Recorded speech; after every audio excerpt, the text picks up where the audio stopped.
Welcome to vision new India. ನಮಸ್ಕಾರ ಮಿತ್ರರೇ, ಈಗಾಗಲೇ 2024ರ ಡಿಪಾರ್ಟ್ಮೆಂಟಲ್ ಪರೀಕ್ಷೆಗಳ ಕ್ಯಾಲೆಂಡರ್ ಬಿಡುಗಡೆಯಾಗಿದ್ದು, ಈ ವಿಡಿಯೋದಲ್ಲಿ GDS ಪೋಸ್ಟ್ಮ್ಯಾನ್ ಮತ್ತು MTSನಿಂದ ಪೋಸ್ಟಲ್ ಅಸಿಸ್ಟೆಂಟ್ ಪರೀಕ್ಷೆಗೆ ಸಂಬಂಧಿಸಿದ ಸಿಲೆಬಸ್ ಅಥವಾ ಪಠ್ಯಕ್ರಮದ ಬಗ್ಗೆ ಮಾಹಿತಿಯನ್ನು ತಿಳಿದುಕೊಳ್ಳೋಣ.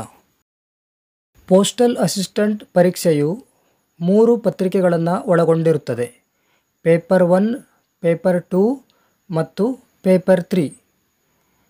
ಪೇಪರ್ 1 ಇದು ಕಾಂಪಿಟೇಟಿವ್ ಅಂದರೆ ಸ್ಪರ್ಧಾತ್ಮಕ ಮಾದರಿಯದ್ದಾಗಿದ್ದು, ಪೇಪರ್ 2 ಮತ್ತು ಪೇಪರ್ 3 ಕ್ವಾಲಿಫೈಯಿಂಗ್ ಅಂದರೆ ಪೇಪರ್ 2 ಮತ್ತು ಪೇಪರ್ 3ಯಲ್ಲಿ ನೀವು ಗಳಿಸುವ ಅಂಕಗಳನ್ನು ಮೆರಿಟ್ಗೆ ಪರಿಗಣಿಸಲಾಗುವುದಿಲ್ಲ. ಪೇಪರ್ 1 ಅಲ್ಲಿ ನೀವು ಗಳಿಸುವ ಅಂಕಗಳನ್ನು ಮೆರಿಟ್ಗೆ ಪರಿಗಣಿಸಲಾಗುತ್ತದೆ. ಆದರೆ ಕನಿಷ್ಠ ಅರ್ಹತಾ ಅಂಕಗಳನ್ನು ನೀವು ಪೇಪರ್ 2 ಮತ್ತು paper 3ನಲ್ಲಿ ಗಳಿಸಬೇಕಾಗಿರುತ್ತದೆ.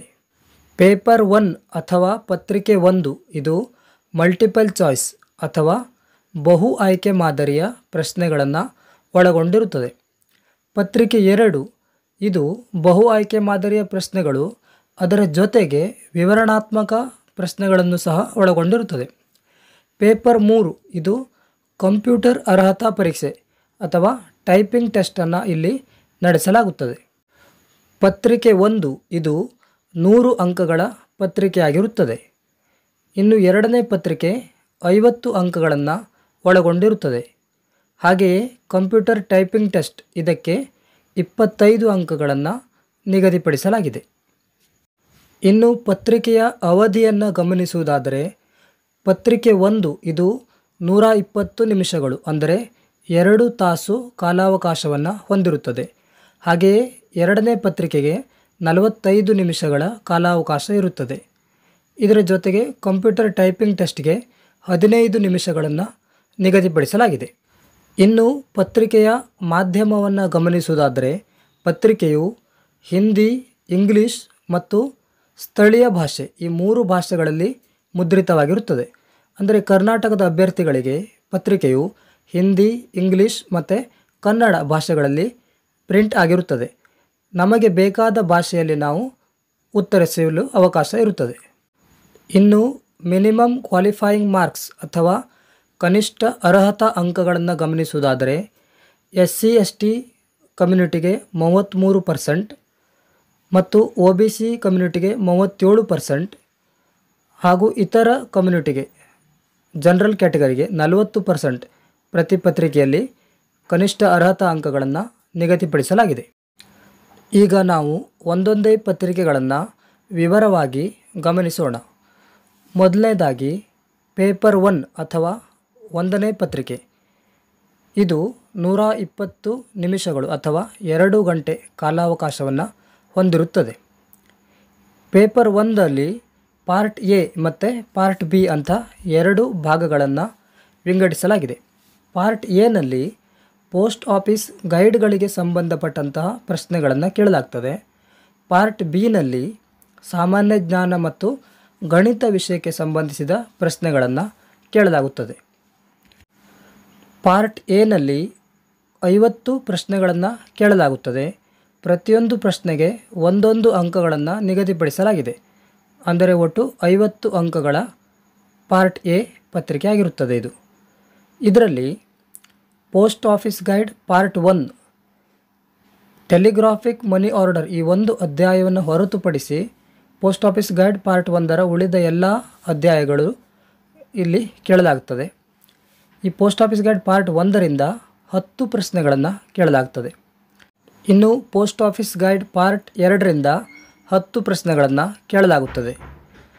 Post office guide part 2ರ ಬ್ರಿಟಿಷ್ ಮತ್ತು ಐರಿಷ್ ಪೋಸ್ಟಲ್ ಆರ್ಡರ್ ಈ ಅಧ್ಯಾಯವನ್ನು ಹೊರತುಪಡಿಸಿ ಉಳಿದ ಎಲ್ಲ ಅಧ್ಯಾಯಗಳನ್ನು ಇಲ್ಲಿ ಕೇಳಲಾಗುತ್ತದೆ. ಇನ್ನು basic terminologies related to IT modernisation project of department of posts ಇದರಿಂದ 10 ಪ್ರಶ್ನೆಗಳು. ಭಾರತೀಯ ಅಂಚೆ ಇಲಾಖೆಯ IT ಮಾಡರ್ನೈಜೇಷನ್ ಪ್ರಾಜೆಕ್ಟ್ನಿಂದ 10 ಪ್ರಶ್ನೆಗಳನ್ನು ಕೇಳಲಾಗ್ತದೆ. ಇನ್ನು ಪ್ರಾಡಕ್ಟ್ ಆ್ಯಂಡ್ ಸರ್ವಿಸಸ್ ಇದರಲ್ಲಿ mails, banking and remittances, insurance, stamps and business ಈ ಎಲ್ಲ ವಿಷಯಗಳಿಗೆ ಸಂಬಂಧಿಸಲ್ಪಟ್ಟಂತೆ 10 ಪ್ರಶ್ನೆಗಳನ್ನು ಕೇಳಲಾಗ್ತದೆ. ಈ ಪ್ರಾಡಕ್ಟ್ ಆ್ಯಂಡ್ ಸರ್ವಿಸಸ್ ಬಗ್ಗೆ ಸಂಬಂಧಿಸಿದ ವಿವರಗಳನ್ನು ನೀವು ಇಂಡಿಯಾ ಪೋಸ್ಟ್ ವೆಬ್ಸೈಟ್ನಲ್ಲಿ ಪಡೆದುಕೊಳ್ಳಬಹುದಾಗಿದೆ. ಇನ್ನು ಪೋಸ್ಟಲ್ ಮ್ಯಾನ್ಯುವಲ್ ವಾಲ್ಯೂಮ್ 6 ಪಾರ್ಟ್ 1 ಹಾಗೆ ಪೋಸ್ಟಲ್ ಮ್ಯಾನ್ಯುವಲ್ ವಾಲ್ಯೂಮ್ 6 ಪಾರ್ಟ್ 3 ಇದರಲ್ಲಿ ಚಾಪ್ಟರ್ 1 ಮತ್ತು 2 ಮಾತ್ರ ಬರುತ್ತೆ. ಇನ್ನು updated SB orders issued by directorate till 31st December of the preceding year in which exam is being conducted ಅಂದರೆ ಪ್ರಿಸೀಡಿಂಗ್ ಇಯರ್ ಅಂತ ಕೊಟ್ಟಿದ್ದಾರೆ. ಅಂದರೆ ಯಾವ ವರ್ಷ ಪರೀಕ್ಷೆ ನಡೀತದೆ ಅದರ ಹಿಂದಿನ ವರ್ಷದ ಡಿಸೆಂಬರ್ 31ರ ತನಕದ SB ಆರ್ಡರ್ಸ್ ಏನು ಇಶ್ಯೂ ಮಾಡಿರ್ತಾರೆ ಅದರ ಆಧಾರದ ಮೇಲೆ ಪ್ರಶ್ನೆಗಳನ್ನು ಕೇಳಲಾಗ್ತದೆ. ಒಟ್ಟು ಈ 3 ಭಾಗದಿಂದ 5 ಪ್ರಶ್ನೆಗಳನ್ನು ಪರೀಕ್ಷೆಗೆ ಕೇಳಲಾಗ್ತದೆ. ಇನ್ನು ಪೋಸ್ಟಲ್ ಮ್ಯಾನ್ಯುವಲ್ ವಾಲ್ಯೂಮ್ 7 ಮತ್ತು ಫಾರಿನ್ ಪೋಸ್ಟಲ್ ಮ್ಯಾನ್ಯುವಲ್ ಈ 2 ಭಾಗದಿಂದ 5 ಪ್ರಶ್ನೆಗಳನ್ನು ಕೇಳಲಾಗುತ್ತದೆ. ಹೀಗೆ ಒಟ್ಟಾರೆ ಪೋಸ್ಟ್ ಆಫೀಸ್ ಗೈಡ್ಗಳಿಂದ ಒಟ್ಟು ಇಲ್ಲಿ 50 ಪ್ರಶ್ನೆಗಳನ್ನು ಕೇಳಲಾಗ್ತದೆ. ಪ್ರತಿ ಪ್ರಶ್ನೆಗೆ 1 ಅಂಕಗಳು ಅಂದರೆ ಒಟ್ಟು 50 ಅಂಕಗಳನ್ನು ಇಲ್ಲಿ ಪಾರ್ಟ್ ಎ ಹೊಂದಿರುತ್ತದೆ. ಇನ್ನು ಪಾರ್ಟ್ ಬಿ ಸಹ 50 ಪ್ರಶ್ನೆಗಳನ್ನು ಒಳಗೊಂಡಿರುತ್ತದೆ. ಪ್ರತಿಯೊಂದು ಪ್ರಶ್ನೆಗೆ 1 ಅಂಕಗಳು ಇಲ್ಲಿ ನಿಗದಿಪಡಿಸಲಾಗಿದೆ. ಪಾರ್ಟ್ ಬಿನಲ್ಲಿ ಜನರಲ್ ನಾಲೆಜ್ ಅಥವಾ ಜನರಲ್ ಅವೇರ್ನೆಸ್ಗೆ ಸಂಬಂಧಪಟ್ಟಂತಹ 10 ಪ್ರಶ್ನೆಗಳನ್ನು ಕೇಳಲಾಗ್ತದೆ.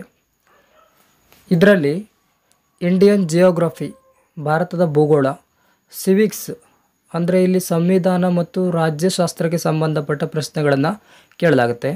ಇನ್ನು ಜನರಲ್ ನಾಲೆಜ್ ಸಾಮಾನ್ಯ ಜ್ಞಾನ, ಹಾಗೆ Indian culture and freedom struggle ಭಾರತದ ಸಂಸ್ಕೃತಿ ಮತ್ತು ಸ್ವಾತಂತ್ರ್ಯ ಹೋರಾಟ. ಇನ್ನು ethics and moral study, ethics and moral study ಅಂದರೆ ನೈತಿಕ ಶಾಸ್ತ್ರ ಅಥವಾ ನೀತಿ ಶಿಕ್ಷಣಕ್ಕೆ ಸಂಬಂಧಪಟ್ಟಂತಹ ಪ್ರಶ್ನೆಗಳನ್ನು ಇಲ್ಲಿ ಕೇಳಲಾಗುತ್ತೆ. ಒಟ್ಟು 10 ಪ್ರಶ್ನೆಗಳಿರ್ತವೆ. 1 ಪ್ರಶ್ನೆಗೂ ತಲಾ 1 ಅಂಕಗಳು. ಇನ್ನು ಬೇಸಿಕ್ ಅರ್ಥಮೆಟಿಕ್ ಅಥವಾ ಸಾಮಾನ್ಯ ಗಣಿತಕ್ಕೆ ಸಂಬಂಧಪಟ್ಟಂತಹ 20 ಪ್ರಶ್ನೆಗಳನ್ನು ಕೇಳಲಾಗುತ್ತೆ. ಪ್ರತಿಯೊಂದು ಪ್ರಶ್ನೆಗೂ 1 ಅಂಕಗಳು 20 ಅಂಕಗಳನ್ನು ಒಳಗೊಂಡಿರುತ್ತದೆ.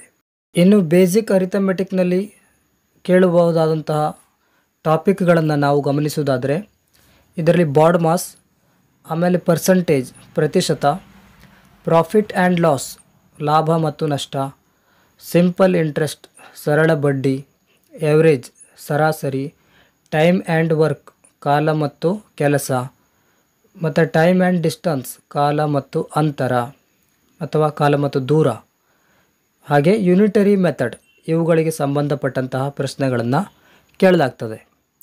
ಇನ್ನು ರೀಸನಿಂಗ್ ಆ್ಯಂಡ್ ಅನಾಲಿಟಿಕಲ್ ಎಬಿಲಿಟಿ ಇದು ನಾನ್ ವರ್ಬಲ್ ಅಂತ ಹೇಳ್ತಾರೆ. ಇದರಲ್ಲಿ 20 ಪ್ರಶ್ನೆಗಳನ್ನು ಕೇಳಲಾಗ್ತದೆ. ಒಟ್ಟಾರೆ ಗಣಿತ ವಿಭಾಗದಿಂದ 40 ಪ್ರಶ್ನೆಗಳು ಹಾಗೂ ಜನರಲ್ ನಾಲೆಜ್ ಅಥವಾ ಸಾಮಾನ್ಯ ಜ್ಞಾನ ವಿಭಾಗದಿಂದ 10 ಪ್ರಶ್ನೆಗಳು ಒಟ್ಟು 50 ಪ್ರಶ್ನೆಗಳನ್ನು ಪಾರ್ಟ್ ಬಿನಲ್ಲಿ ಕೇಳಲಾಗುತ್ತದೆ. ಇನ್ನು ಪತ್ರಿಕೆ 2 ಇದು 45 ನಿಮಿಷಗಳ ಪತ್ರಿಕೆಯಾಗಿದ್ದು ಗರಿಷ್ಠ ಅಂಕಗಳು 50 ಆಗಿರುತ್ತದೆ.